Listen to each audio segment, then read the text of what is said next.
Olá, bem-vindos ao Livrosofia, o podcast onde os livros conectam mentes e corações.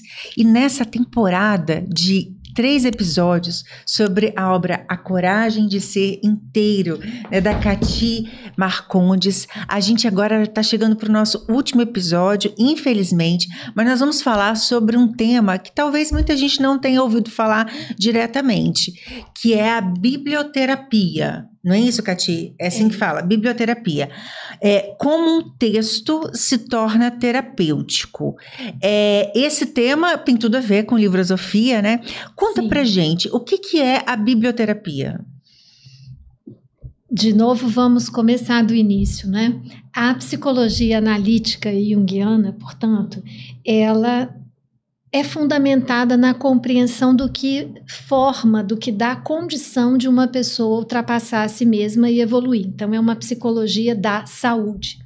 E quando Jung observou, quando nós observamos a saúde de uma pessoa, a gente vê que algumas coisas nos ajudam a desenvolver, a crescer, nos ajuda a questionar. E mais recentemente, porque Jung fala isso lá no século XX, mais recentemente, a gente tem todo esse arsenal da neuropsicologia, do desenvolvimento do cérebro sendo muito estudado, e observa-se que arte, música, leitura, conversas, vida social têm um efeito sobre o seu desenvolvimento psicológico. Então, essas artes, essas interfaces de uma pessoa com o mundo, elas reproduzem condições onde a pessoa é levada a ter que se pronunciar ativamente. Então, eu vejo alguma coisa, o que eu pensei disso? Qual é a avaliação que eu faço disso? Naturalmente, nós avaliamos as coisas.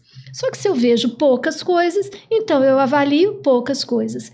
Quando eu vejo diversidade, eu também tenho que me posicionar frente à diversidade de coisas, e isso faz com que o meu psiquismo cresça.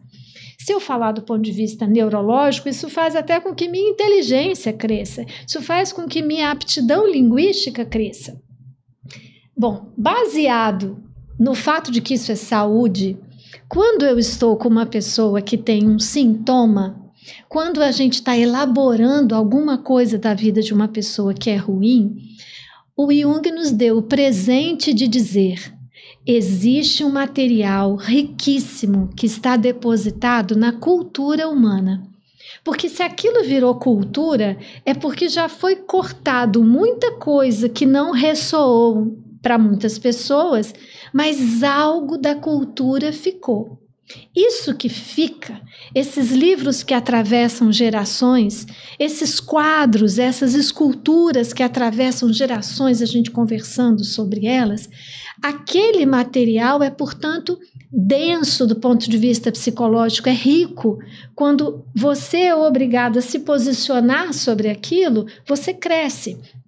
Quando o seu filho está matriculado numa escola, por exemplo, que reforça, que tem um bom professor de artes, um bom professor de filosofia, um bom professor de música, quando a criança aprendendo o clássico da ciência, ela também, a criança e o adolescente, ela também é exposta a esse outro ramo da cultura humana, arte, cinema, música.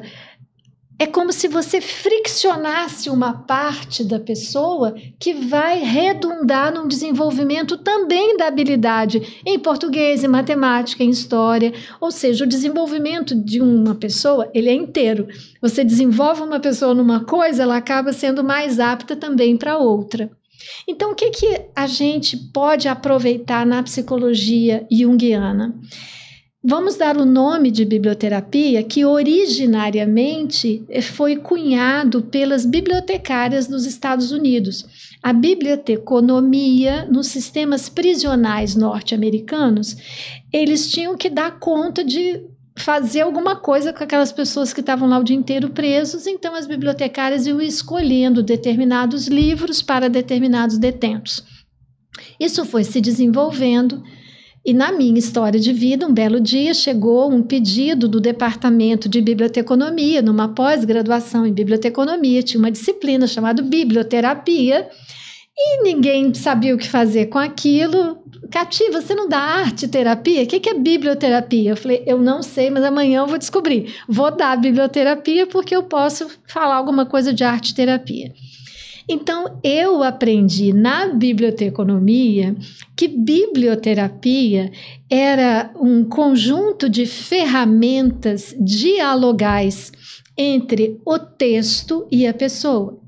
Como o mundo mudou, porque esse termo foi cunhado mais ou menos na década de 40, 1940 e poucos, 1942 eu acho, atualmente o texto não é só o livro impresso. Atualmente o texto pode ser um romance, mas também pode ser uma poesia, pode ser um filme, pode ser uma série.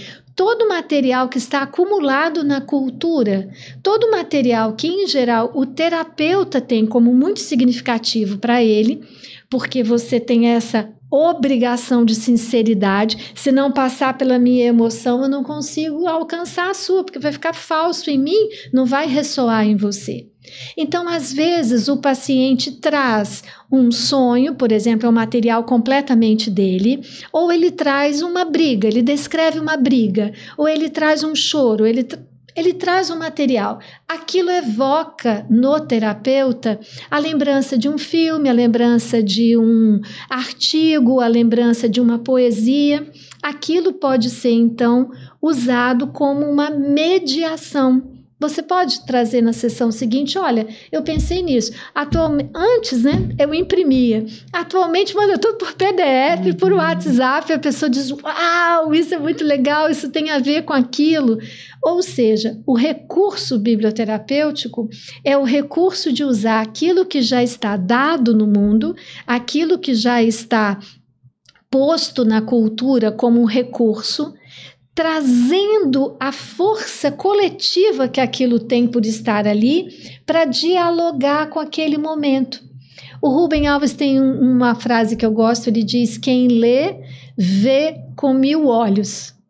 Então é como se você trouxesse os 1000 olhos do autor, porque o autor viu outros autores, o autor pesquisou outras coisas e condensou para você o romance dele. Por exemplo, a boneca viajante, supostamente do Kafka.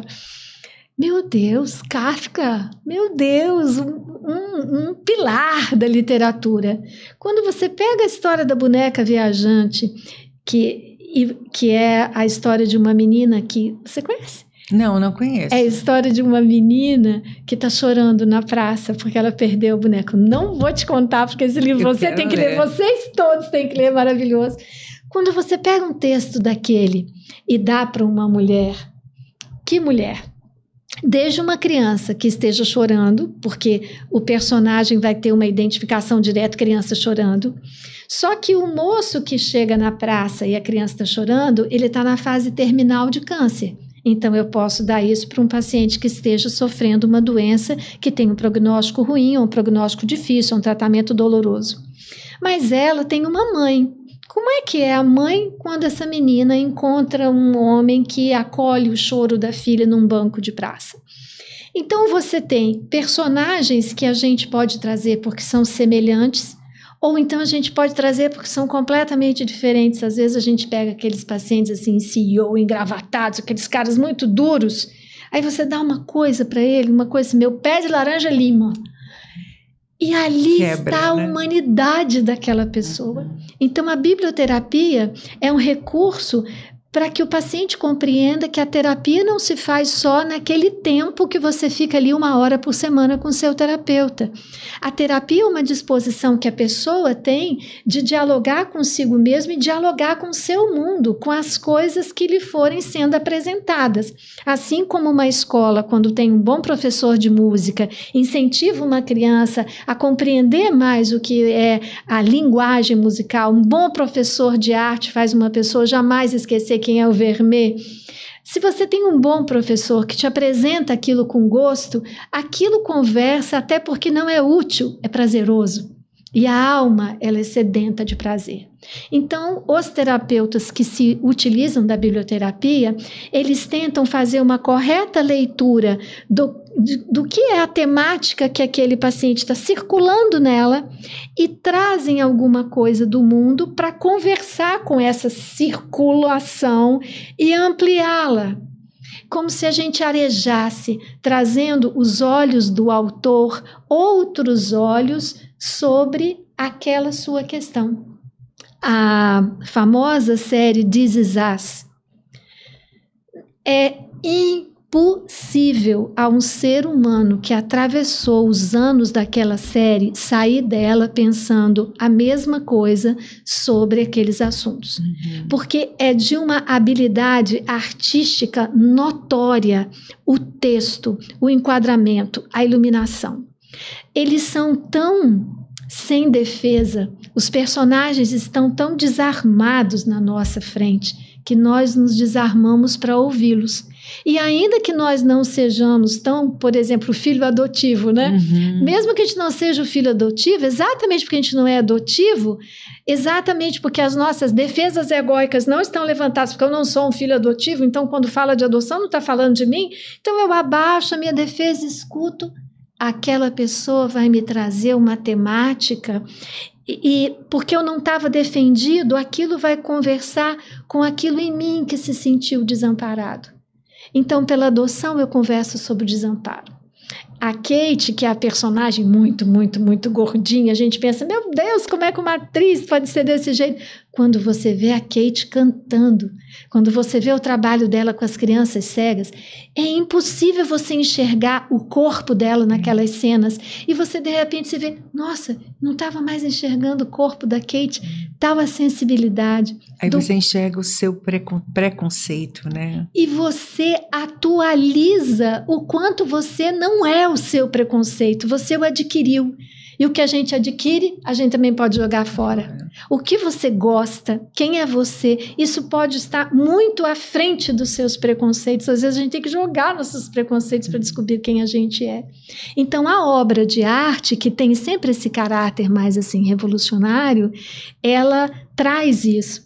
Às vezes não precisa ser também uma obra de arte. Eu tenho o meu livro religioso que bateu recorde na minha vida de quantas vezes eu usei, é o Alma e Moral do Newton Bonner.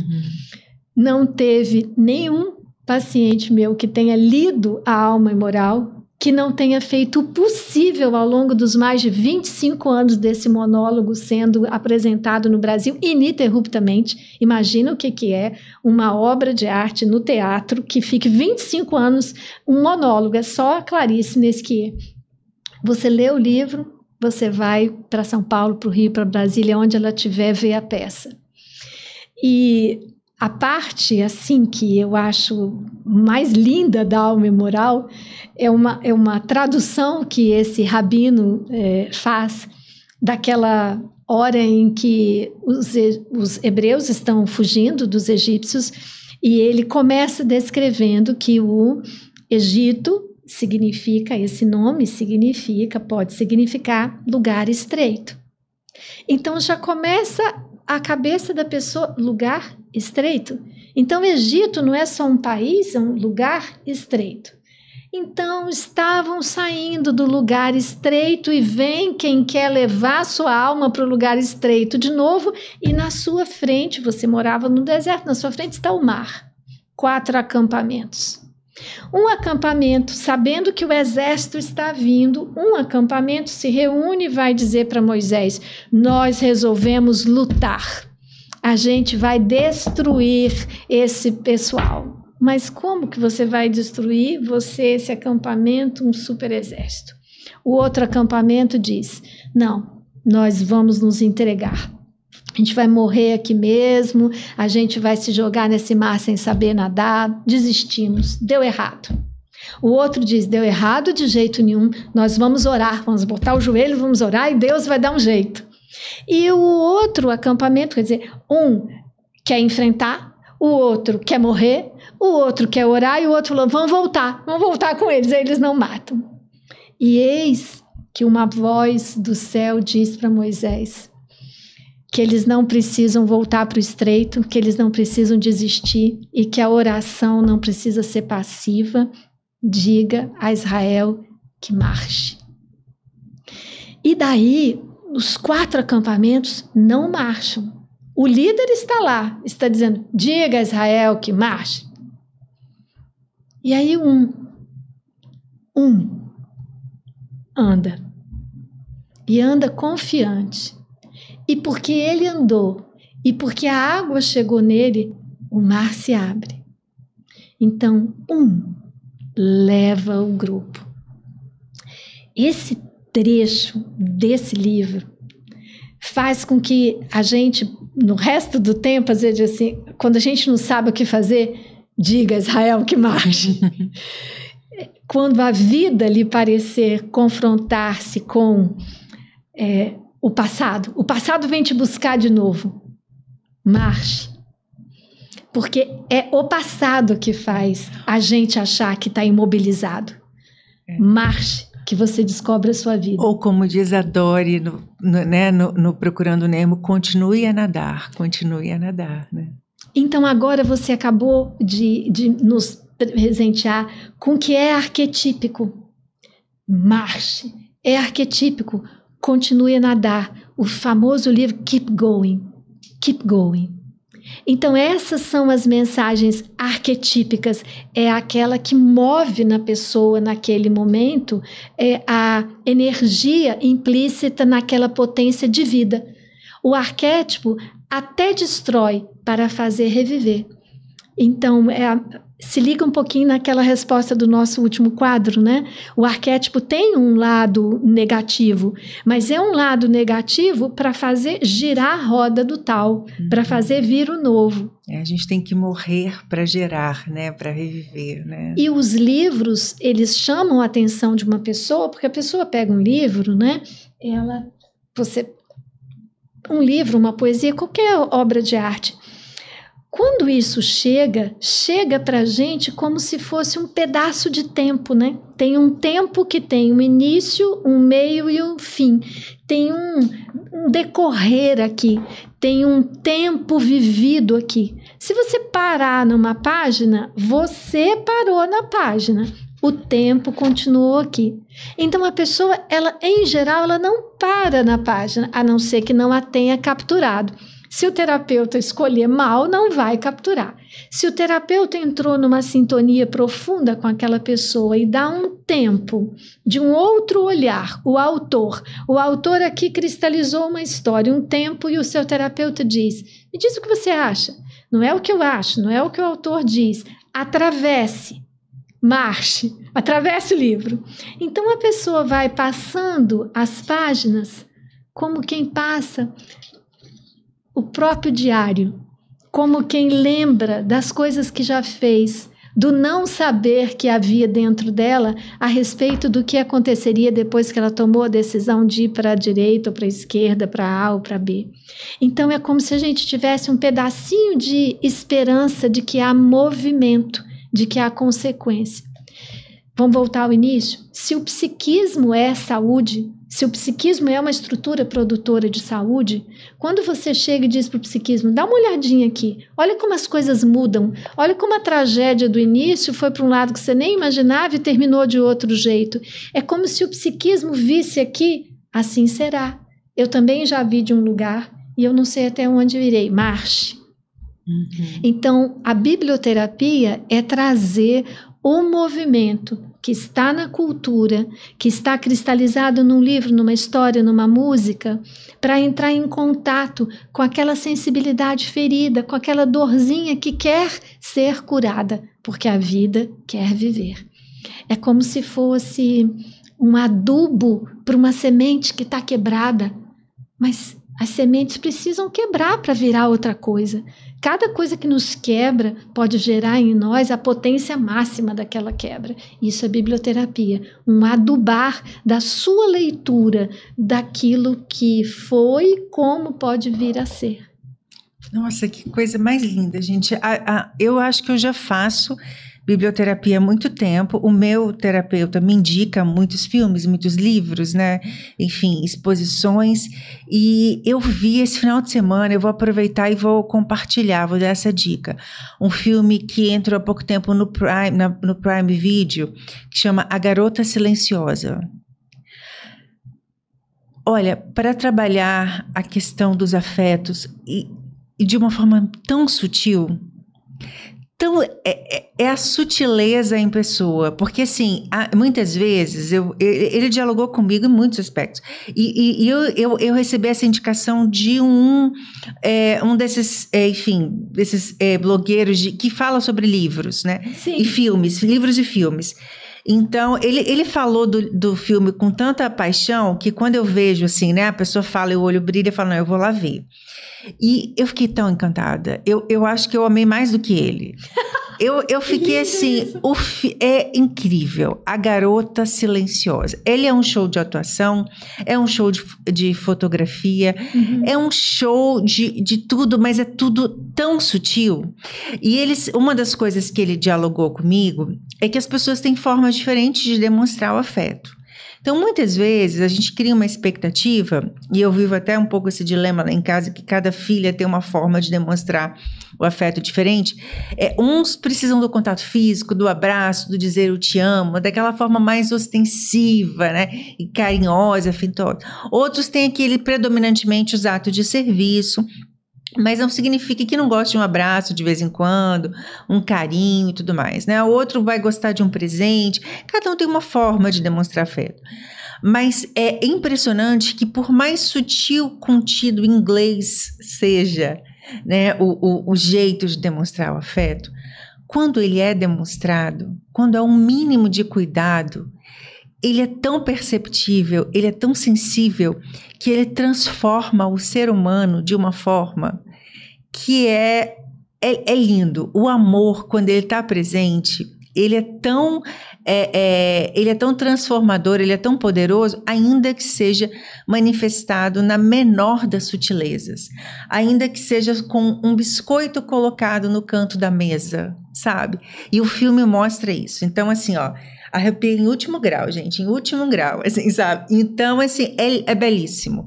É um filme muito indicado para pacientes, por exemplo, que eu não sou terapeuta, tá, gente? Mas eu imagino que pacientes que estejam vivendo esse conflito, às vezes você está num casamento e o seu marido não é muito carinhoso fisicamente. Eu vejo muitas mulheres que falam, meu marido só me abraça pro sexo, né? Nunca me abraça, nunca me beija, e tem esse conflito. Esse filme, ele cai muito bem para esse tipo de conflito, esse tipo de situação. Belíssimo. Fica a dica, assista que você vai prescrever. Eu tenho certeza que você vai prescrever. Mas a leitura, não é todo filme, nem todo livro, nem toda obra de arte que nos traz esse sentimento ou traz para a gente esse arquétipo de motivação, de continuar, do continue a nadar. Existem há obras de arte que também são expressão profunda da dor, do fundo do poço, né? Às vezes até do terror. Eu me lembro que eu sempre tive intuitivamente, embora eu tive pais muito simples que vieram do interior, então eu não fui criada em museus, né? Eu fiz teatro na adolescência na escola, mas eu tinha um encantamento pelas artes. Então, quando eu tive minhas filhas, embora eu não tivesse esse hábito, sempre que tinha uma exposição bacana, até eu procurava levá-las. Teatro infantil. E eu me lembro que teve uma exposição foi no Palácio Anchieta, sobre os mestres espanhóis. Então, você tinha Miró, Picasso, Goya e mais um pintor que agora me fugiu.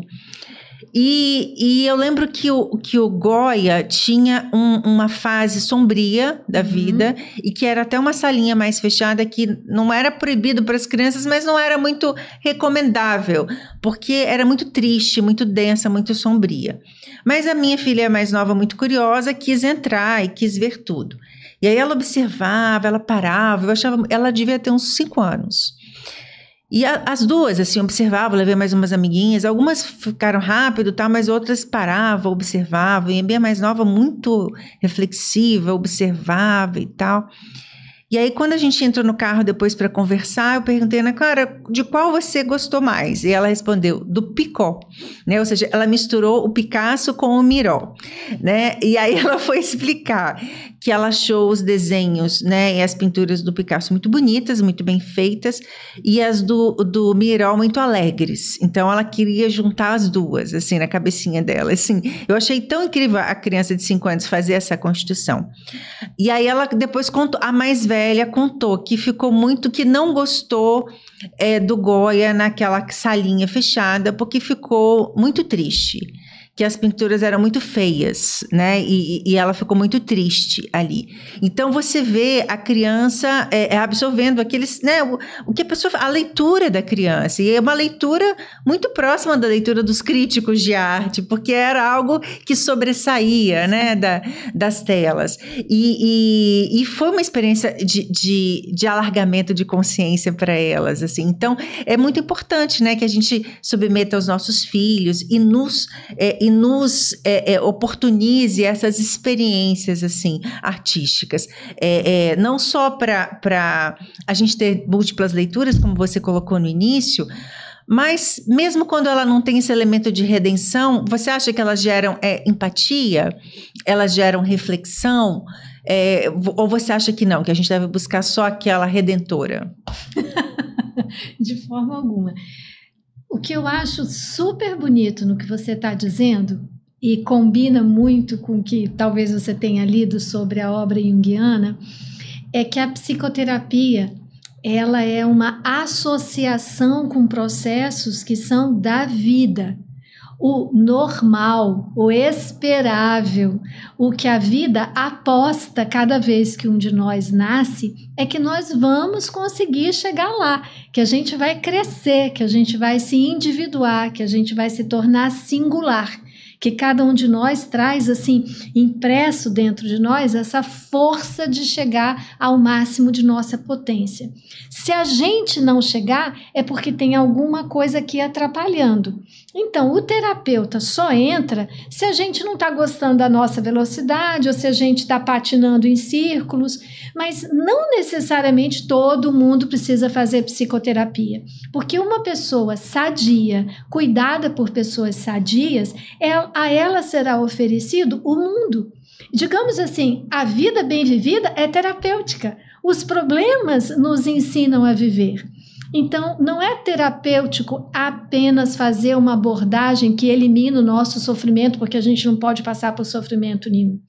Quando nós sofremos na vida, aquilo é uma lição terapêutica, principalmente o que me fez sofrer, por que me fez sofrer e como eu superei isso. Então, se uma criança não vive em nenhuma circunstância a frustração ou o medo, como é que ela vai saber que ela consegue superar o medo com coragem ou a frustração com disciplina?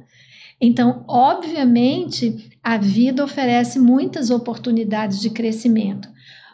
Ao estudar a vida saudável, Jung depreendeu dali técnicas terapêuticas para poder acelerar a psicoterapia daqueles que estão na neurose. E outra coisa que eu acho fantástica, e não só fazer a terapia, que hoje é praticamente metade do meu consultório, não é terapia, é desenvolvimento psicológico. Porque sem a fricção, você pode até fazer a terapia e ali ficar. Fiz a terapia.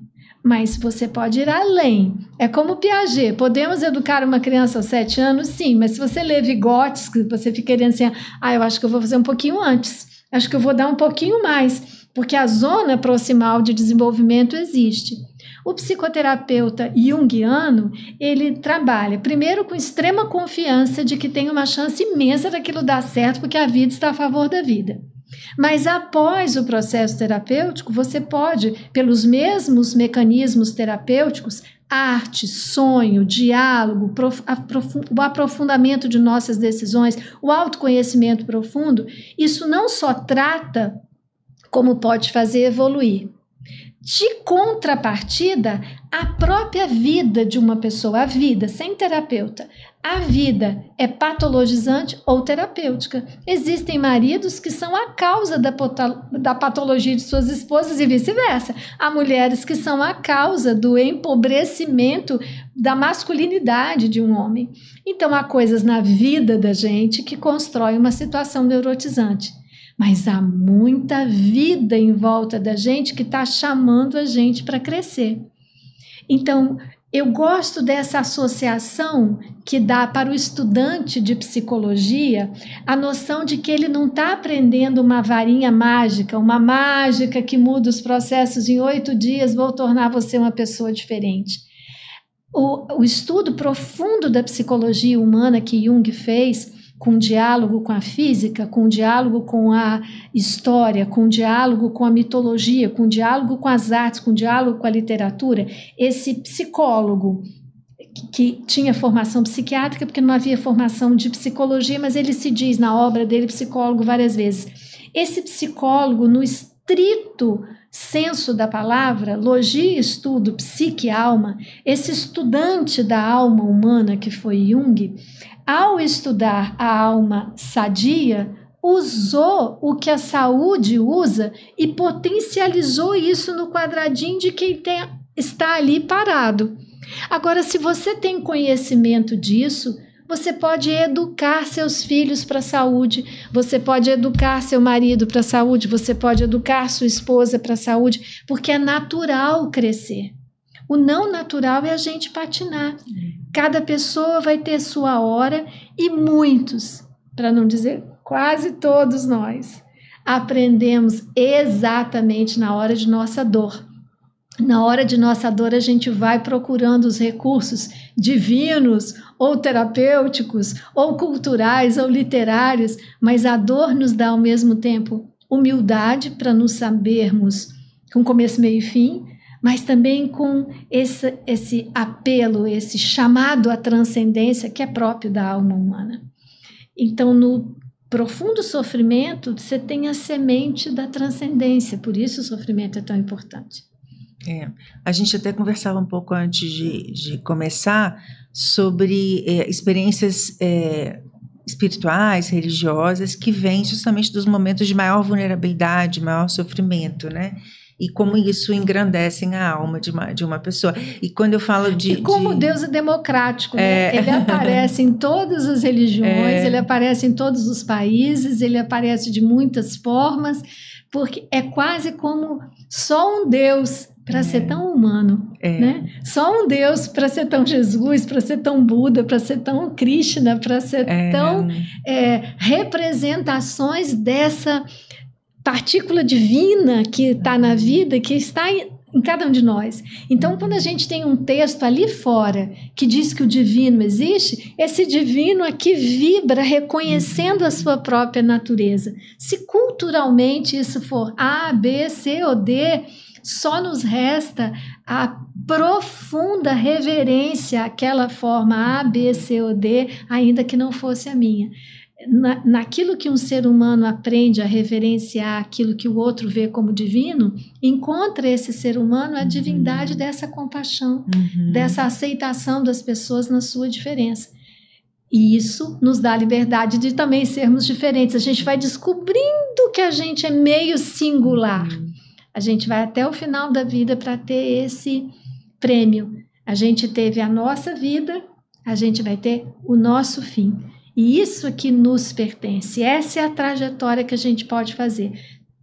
Sem perder muito tempo repetindo o que não é bom, né? Podendo criar.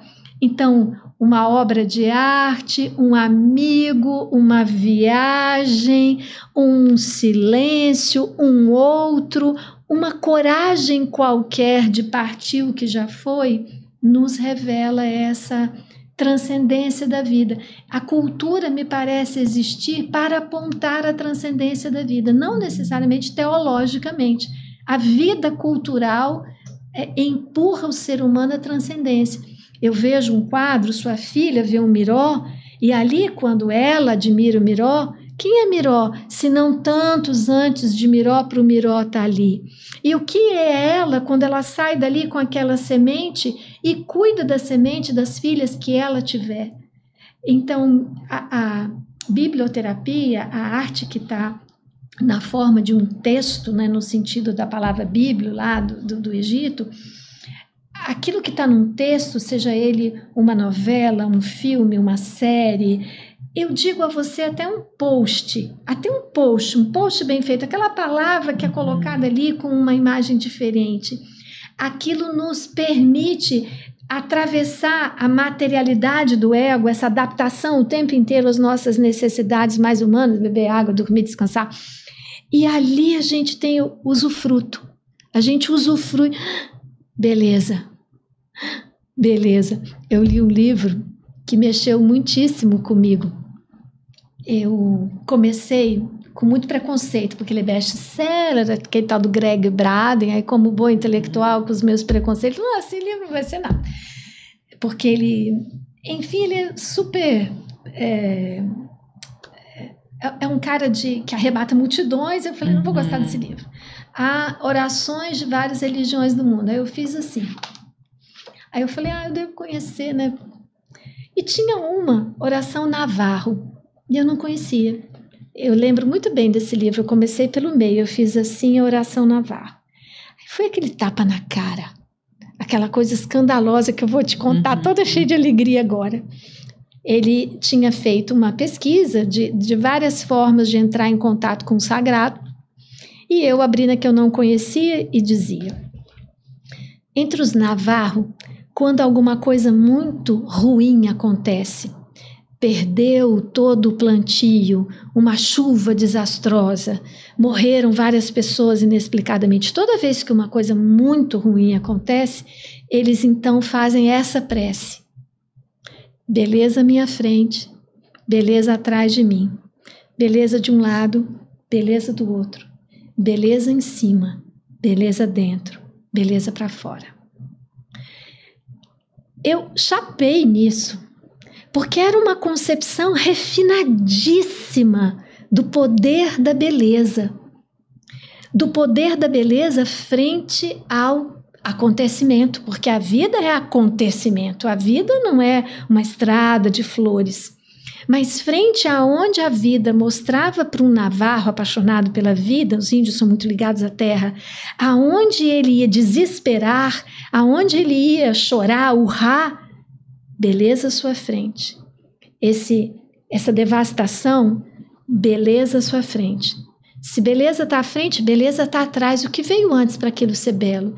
Beleza de um lado, beleza do outro. Mas se eu estou olhando para um lado, eu não estou vendo o outro. Beleza acima, aonde eu não alcanço. Beleza dentro, é o que eu tenho que botar para fora. Aí essa pessoa, depois de dizer essa prece, ela não vai fazer um lamento. Qual é a beleza que você vai botar para fora frente à tragédia, ao mal e à perda? Olha como os navarros... Aí eu peguei esta prece e eu imprimi. Não só imprimi, como comprei aqueles negócios que plastifica, porque eu plastifiquei essa prece e fui entregando cheia de amor, porque isso independe da religião que a pessoa tem. Se você buscar ver a beleza e se comprometer de dizer beleza, você abriu a brecha para perceber, para além do seu ego, que é a adaptação. O que precisa de beleza não é o ego precisa dormir, comer, tomar banho. O que precisa de beleza é a alma dentro de mim. O que precisa de beleza é isso que se arrepia em você. E eu ia te fazer essa pergunta. A que tipo de beleza você está falando? Porque hoje a gente vive essa questão, né, da pressão da estética, a beleza física, a beleza padrão. Não é disso que a gente está fazendo. A gente está falando da beleza platônica, do belo, bom, justo e verdadeiro. É isso? Amada, eu acho que nós estamos falando dessa beleza física também. Também. Para aquela pessoa que por tudo que ela viveu quando ela criança, por tudo que ela aprendeu a valorizar, por todos os mecanismos pelos quais ela quer ser amada e bem vista, ela firmemente acredita que ela precisa de um corpo bonito. Então ela vai, malha, ela precisa do corpo bonito. Se quando ela olhar para aquele corpo bonito, ela vir naquilo, dentro do grau de compreensão que ela tem de beleza, a expressão da beleza, assim será para ela. Então, em geral, essa fala vem de nós para quem este tipo de beleza não nos agrada. Assim, Catarina é bem ligada à academia. Eu não vou à academia, sou uma pessoa velha, não gosto de fazer. Eu chamo de ginástica. As pessoas novas, meus pacientes jovens, eles treinam. Né? Então, os mais jovens gostam de treinar. E quando eles olham aquela barriga de tanquinho, eles sabem que aquilo foi trabalho e que aquilo foi treino. Quem sou eu para dizer que aquilo é menor? Daqui a 20 anos, quando ele estiver enfrentando um outro grave problema. O que é um grave problema? Um luto em família, uma falência na empresa, uma demissão, um grave problema. Será que aquele treino do tanquinho, será que aquilo não deixou dentro dele uma certa crença de que quando ele se esforça, ele consegue? Se ele nunca tiver problemas, ele também nunca vai poder fazer associação. Mas eu fui aprendendo ao longo da minha vida que até mesmo esses pressupostos meio meritocráticos que eu tinha sobre o que é trabalho, sobre o que é beleza, isso era algo da minha geração. E existe uma geração aí que acha que bem-estar, que saúde, que alegria, que silêncio. Há alguns meses a gente tentou ir num retiro de silêncio e com preconceito pensamos, retiro de silêncio é nessa semana, a gente vai conseguir. Aqui no Espírito Santo, a moça disse, não, vocês têm que ligar com 1, 2 meses de antecedência. Veja, um retiro de silêncio, já tem quem procure silêncio. Então, o mundo tem formas muito atuais de beleza. Os navarros são muito espertos. Beleza está à sua frente. É aquilo que você fez para estar vendo, é de onde você saiu. A vida vai nos encontrar aonde estivermos. Aquela pessoa assim que foi apanhada pela corpolatria, que acha que o corpo dela é a coisa mais agradável, a vida vai encontrá-la. Um dia ela vai sentar na frente de um médico. Vai ter em Vitória, em outubro, o Congresso Nacional de Medicina do Estilo de Vida. Só de existir uma medicina do estilo de vida, eu fico pensando assim, nossa, como eu vivo em tempos novos. Em tempos onde médicos, cardiologistas, endocrinologistas estão, geriatras, nutrólogos, eles estão associando as suas especialidades antigas, essas novas especialidades, medicina do estilo de vida, dizendo que a forma como você vive é a medicina da sua vida. Então vejo eu que o que as pessoas jovens admiram e fazem, eu tenho algum cuidado de sair assim, criticando tudo, dizendo que não sabem fazer nada. Acho que, como a minha, teve erros e acertos, e fui aprendendo ao longo da vida a me calibrar. Esses meninos, mesmo os que treinam demais, a vida vai calibrar. As coisas chegarão, novos problemas que exigirão novas soluções que eles estão construindo. IA é o terror do mundo. Bom, não do meu mundo, não, né? É um outro mundo de outras pessoas que lidarão com isso e que terão que fazer o manejo disso. Ou seja, sabe por que eu me tornei junguiana? Porque Jung é um apaixonado pela vida. E quanto mais eu atendi gente ferida, mais eu vi o que brota de uma semente quebrada. São pessoas mais fortes, mais resilientes e são dadivosas. Elas nos premiam com seus exemplos. Então eu aposto na vida. Eu gosto da vida, acho a vida esperta. Só que ela tem um prazo maior do que a minha vida. A vida é longa, a vida dessa civilização é longa. Estamos aprendendo. É o que eu sinto. Bom, gente, não tem mais o que falar, né? Diante dessa aula de vida, né? E a gente fica muito feliz em saber que os livros são um importante instrumento para esse processo. E o que a gente está fazendo aqui no Livrosofia, ainda que numa proporção bem pequenininha, né, de uma sementinha de mostarda, a gente está contribuindo, de certa forma, para isso, para mostrar para as pessoas que o livro, que tanto ler quanto escrever, pode ser muito terapêutico, né? Pode ser muito curativo, pode ser muito desenvolvedor. Dentro dessa perspectiva que você trouxe. Eu, por exemplo, além de fazer o Livrosofia, estou num processo longo, estou escrevendo um livro que é um gênero novela, né? Não chega a ser um romance. É a história de uma mulher que se assemelha a mim, mas também a muitas outras mulheres. E eu estou trabalhando a cura de uma série de questões, né, minhas, de relação, e eu estou tendo um olhar muito diferente sobre as outras mulheres ao meu redor e aos homens também. Então eu estou realmente nesse processo de escrita, que está sendo bem vagaroso, bem no seu tempo, até porque a gente tem, né, muitas outras atribuições, mas ele está sendo profundamente curativo para mim, a ponto do meu psicólogo me puxar a orelha, assim, quando eu fico muito tempo sem escrever, ele fala, tá você indo para fora, né, dentro dos tipos, tem os tipos junguianos, né, de personalidade, né? E eu acho que eu tenho essa coisa de ser... eu sou uma introvertida... Como é que é? Tem uns 4 tipos. Fala pra gente sobre isso, explica. Mas eu tenho essa tendência à extroversão, a colocar para fora e evitar, às vezes, olhar para dentro. A terapia é fundamental para que me chame de volta, né? Conta para os nossos, assim, pra gente ir caminhando para o final já, como é que são esses tipos, assim? Eu sei que a gente não gosta de colocar, né, as pessoas em caixinhas, e Jung também não, mas ele fala dos tipos preponderantes, né? Quais são esses tipos? Tem um introvertido... extrovertido. Pensamento e sentimento, extroversão e introversão. Minha linda, sabe o que eu prefiro te falar sobre os tipos? Primeiro que esse conceito dos tipos psicológicos do Jung demandaria um episódio. Só dele, né? Eu tenho essa minha dificuldade, né? Eu sou uma professora, então... Não consegue falar nada superficialmente, tem que ir a fundo em tudo, né? Então, me perdoe porque me ocorre dizer uma coisa que nasce mais do coração, né? A tipologia só serviu para dar fidedignidade ao seu contrário, que é a singularidade.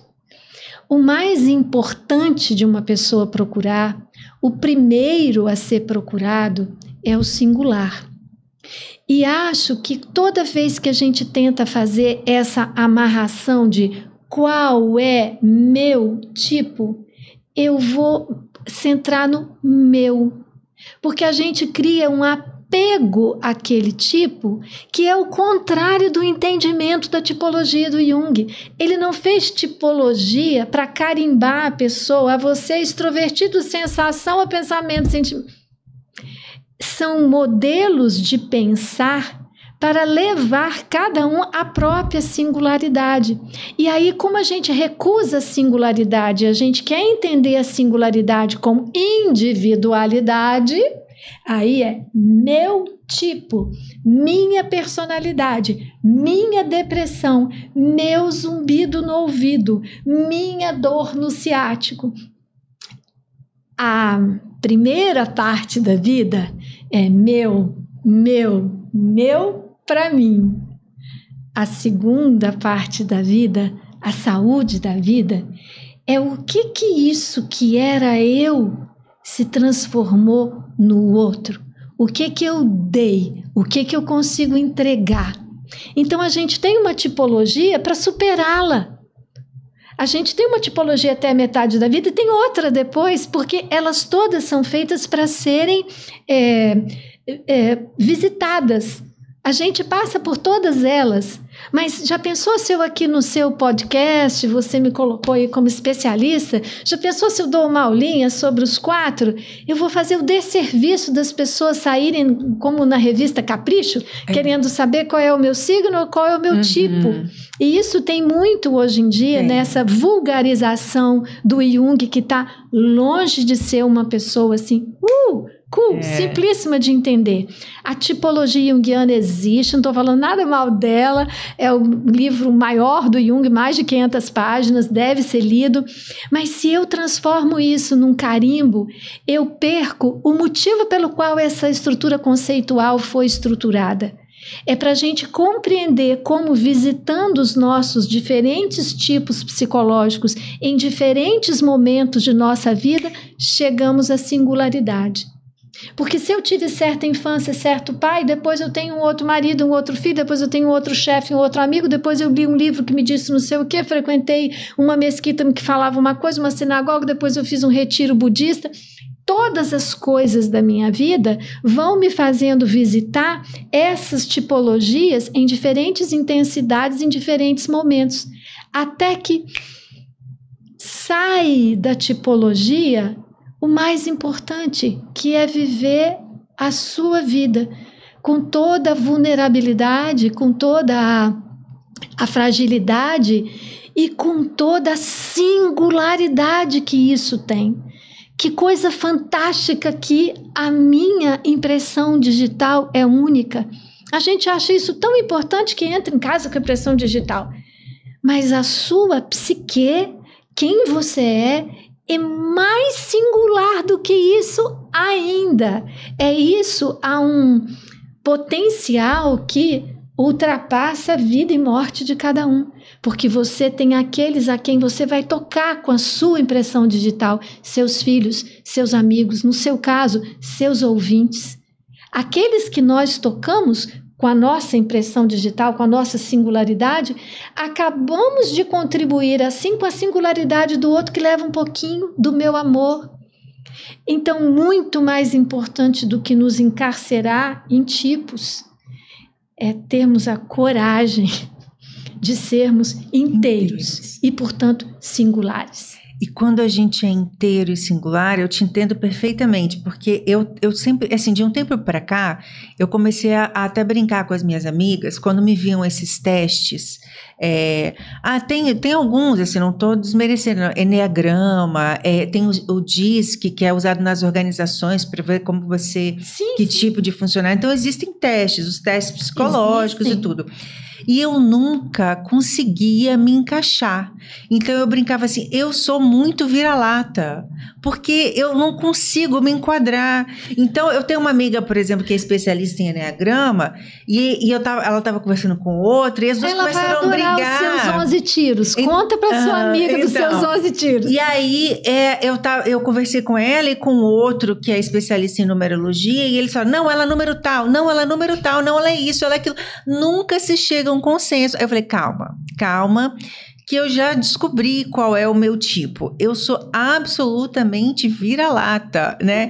Eu sou uma mistura completa, assim, eu não me encaixo em nenhum, né? E é tudo, o teste de capricho, que isso é coisa da nossa geração, assim, não é coisa mais antiga, nem todos os testes profissionais, tal, eu nunca, e mais, se eu faço hoje, eu faço amanhã, o resultado é diferente, né? Então, eu tenho essa coisa de não me encaixar. Então, talvez seja isso, porque num determinado momento da minha vida eu tenha sido assim, mas hoje eu não sou mais, né? Eu não sou, a gente vai mudando, e quando você vai passando a ter consciência dessas mudanças, fica muito difícil você se enquadrar, né? Até às vezes você se autodefinir. Acho que se hoje eu tivesse perguntado, Flávia, se defina em uma palavra, eu não conseguiria, em uma palavra eu não conseguiria, mas talvez uma pessoa que está em constante mudança. Você cita Raul Seixas no seu livro, né? Metamorfose ambulante. Eu acho que é isso, a gente é metamorfose, né? Não tem jeito, a gente está crescendo, evoluindo, aprendendo, desaprendendo umas coisas, né? E desconstruindo, a jornada é essa, né? A jornada é essa. Uhum. Olha, foi muito maravilhoso. Eu não sei se para mim foi muito maravilhoso. Eu tenho certeza que para todos foi muito maravilhoso. Ótima. Foi uma tarde ótima. Eu me desenvolvi muito te ouvindo. Fiquei assim 90% do tempo arrepiada. E não é só frio, porque essa sala está muito fria. Mas não é só frio. É realmente a energia dessa mulher é incrível, né? De perto a gente sente. Vocês vão sentir aí de casa também. O aprendizado é fantástico. É uma abordagem, você não só fez aqui, deu um caminho mais fácil para se entender Jung, mas você trouxe a sua visão, a sua sensibilidade para que eu acho que o mundo não só entendesse esse excelente pensamento, mas evoluísse também. Eu acho que aqui não tem só Jung, aqui tem muito da Cati também, né? Da Cati tem muito de você. E eu quero encerrar, gente, essa série de 3 episódios, né? Com uma frase que eu achei lindíssima, que ela traz algumas frases aqui, né? Do Jung no livro, e na abertura ela coloca: minha vida é minha ação, meu trabalho consagrado ao espírito é a minha vida. Seria impossível separar um do outro. Todos os meus escritos são, de certa forma, tarefas que me foram impostas de dentro.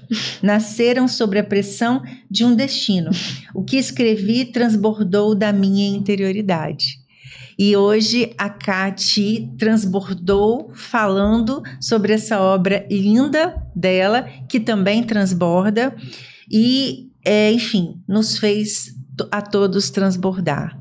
Muito, muito, muito obrigada, querida. E eu acho que você vai voltar aqui para a gente falar de outros livros e outros temas. Vai ser pedida aí pelo nosso público, tá? Eu agradeço. Olha, gente, fiquem com Deus e muito obrigada pela audiência de vocês. Até o próximo Livrosofia.